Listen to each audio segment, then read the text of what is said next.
We'll look at two more examples. London taxi cab drivers. Now, if you've traveled in various cities and gone in various taxis, you may have had better and worse experiences whether the taxi driver knows where he or she is going exactly. London is famous for having a very high code.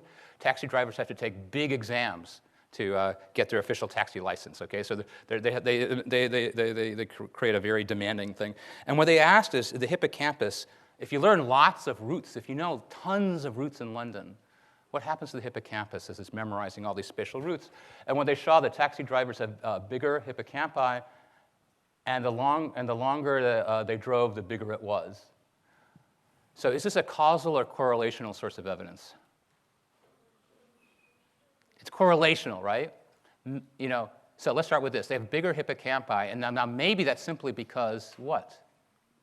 Maybe somebody who's an awesome hippocampus is ready to go to be a taxi driver, right? Maybe they passed the test. They said, I'm an awesome taxi. And the one who got lost all the time and was driving to the wrong airport and stuff, small hippocampus never became a taxi driver, right?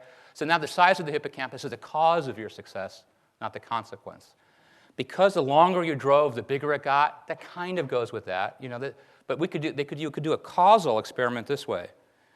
They taught people to juggle 3 balls. They practiced every day for 3 months. 3 months juggling every day.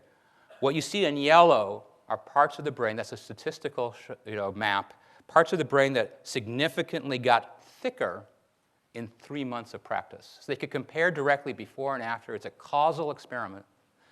And these are areas that are involved in visual motion.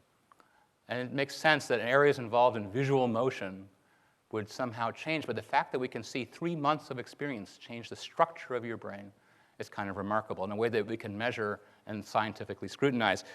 You might be curious if you did 3 months of this and you were a pretty good juggler, you're impressing your friends at parties, your brain scan is different, right? What do you think happened? They followed these people up after the juggling requirement stopped. They kind of stopped, most of the people. They went back. They were too busy. They would show off here and there, but that was it. They measured their brains again about 6 months later, and this change was gone. It came in, and it went out with the activity. Okay, it's activity dependent. So depending on what you do, you could think about every activity, mental and physical, that you do is constantly, slightly changing your brain. And if you do a lot of it, you're fundamentally changing it, like in these individuals. But if you stop doing it, you go right back to where you were because you're going to be doing something else. And another fun measure that's kind of beautiful and intriguing is diffusion tensor imaging. Now, everything we've talked about so far has been gray matter of the brain, the neurons and the circuits they form.